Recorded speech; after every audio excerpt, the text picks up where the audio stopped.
Donc, je vais prendre une bonne respiration après une idée, puis tu me relances. C'est un changement de mindset. Je sais. Mais là, je le sais, je fais des choses. Non, c'est beau, là, En fait, c'est moi, c'est le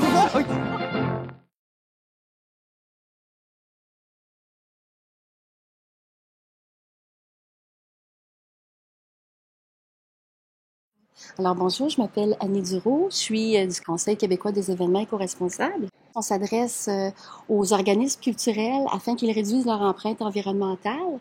Il y a déjà deux organismes culturels de deux arrondissements, soit la Maison de la culture de Pointe-aux-Trembles, qui a effectué son bilan de gaz à effet de serre et de matières résiduelles. Et l'été dernier, le Théâtre de verdure du plateau de l'arrondissement de Mont-Royal a fait également, a participé au pilote de scène éco-responsable et a fait également son bilan de gaz à effet de serre. Nous, en tant que Conseil québécois des événements éco-responsables, on trouve important de s'adresser aux organismes culturels parce que ceux-ci peuvent finalement déployer et sensibiliser le public parce que ça touche un grand nombre de personnes, de Montréalais, à l'idée de réduire leur empreinte environnementale, mais dans un contexte de loisirs. Donc, ça peut les toucher encore plus. Puis les artistes qui participent comme personnes éco-responsables peuvent véhiculer aussi ces valeurs dans le cadre des spectacles. Donc, on touche beaucoup de public dans le cadre d'un événement éco-responsable. Bonjour, Jamila Beramoud. Je vous présente aujourd'hui un projet culturel, 1000 jours pour la planète. C'est un projet qui a été réalisé en partenariat entre les bibliothèques de Montréal et Espace pour la vie. Nous avons réalisé le projet avec une école secondaire Anjou, une classe de secondaire 1. Nous avons installé à la bibliothèque un camp de base sur la biodiversité. Notre objectif, c'était d'initier les jeunes aux différentes facettes de la biodiversité et de les impliquer dans leur environnement.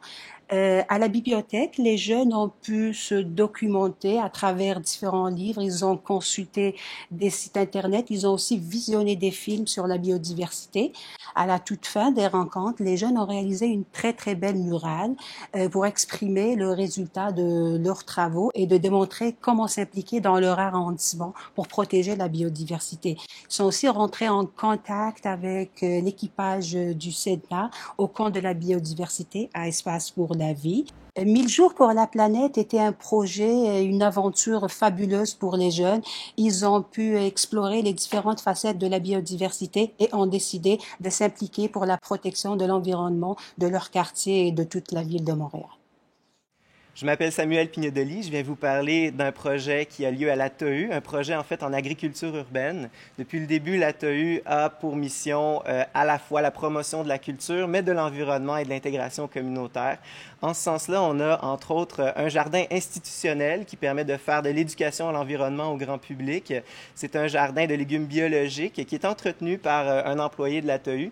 À cela s'ajoute un espace qui est dédié à la communauté. Il s'agit d'un jardin collectif qui est géré par des organismes communautaires dans la ville de Montréal, en fait dans le quartier Saint-Michel. Il s'agit de Vive Saint-Michel en santé et du Carrefour populaire de Saint-Michel qui vont gérer cet espace d'agriculture-là. Et toutes les récoltes reviennent aux citoyens qui ont entretenu le jardin au courant de l'été. Ces deux jardins-là permettent également d'approvisionner des abeilles butineuses qui sont sur les toits de l'ATEU. Nos toits verts renferment 2 ruches, donc un petit rucher qui s'approvisionne sur un rayon de 3 km².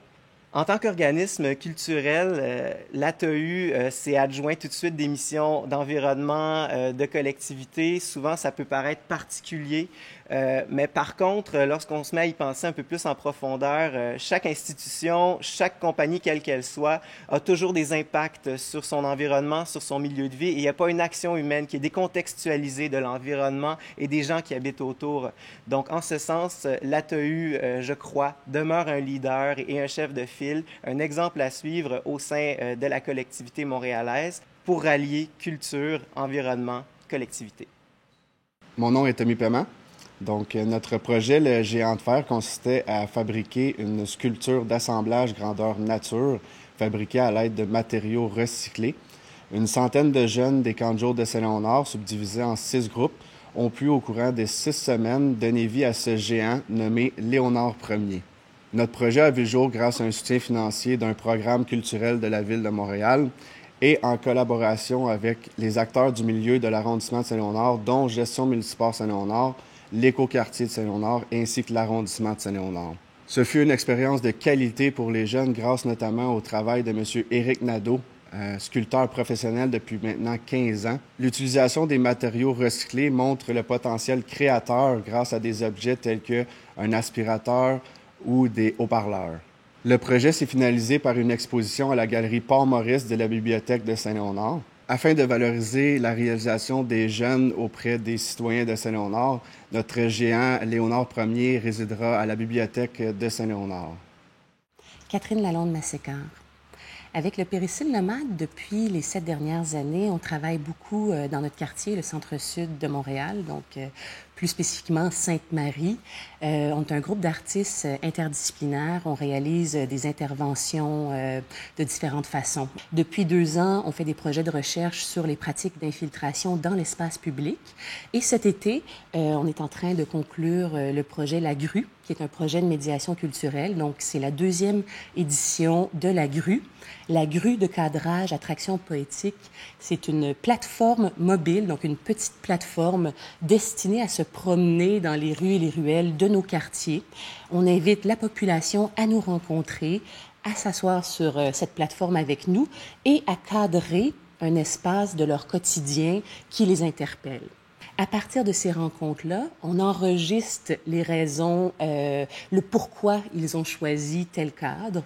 On photographie également les images qu'ils nous ont présentées et on réalise des publications.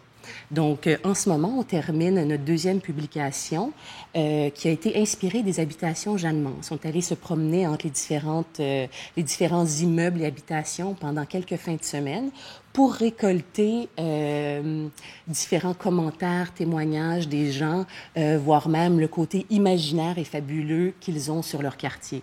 Donc, le 5 octobre, on va lancer notre publication. Donc, évidemment, on vous invite à consulter notre site Internet pour découvrir le lieu et l'heure. Je me présente, mon nom c'est Marie-Hélène Cournoyer. Pendant mon mandat à l'Écoquartier Villeray, j'ai animé dans plusieurs camps de jour d'arrondissement, les camps zéro déchet. J'ai réalisé plusieurs ateliers de collage faits à partir de matériaux récupérés auprès d'enfants de 5 à 8 ans et c'était sur la thématique de planète propre, planète polluée.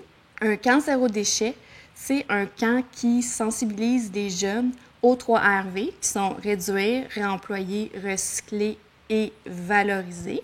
Pendant le collage, les jeunes ont été appelés à appliquer le principe même du réemploi. Avec seulement quelques consignes de base au départ, ils ont dû travailler en équipe et faire appel à leur créativité. La réalisation du collage leur a permis aussi d'exprimer leur perception d'une planète propre et de l'importance d'en prendre soin. La plupart des jeunes, même à un très jeune âge, sont capables d'associer les éléments qui sont favorables à la santé d'une planète. Mais pendant l'activité, il y en a plusieurs d'entre eux qui ont pu se familiariser avec des sujets nouveaux pour eux, avec lesquels ils étaient moins familiers, comme le transport durable, les énergies renouvelables, tout ça en échangeant et en posant des questions aux animateurs qui étaient présents pendant l'activité. Comme les jeunes vont être les citoyens de demain, l'éducation très tôt à des comportements éco-responsables a toute son importance, d'où la raison d'être du programme Camp zéro déchet.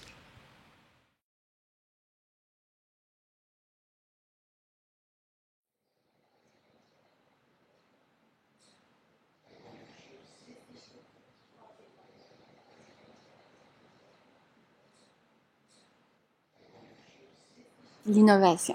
Son dynamisme. Diversité. La création. La créativité. Les ruelles. Un nouveau mot. On l'a pas entendu, celui-là.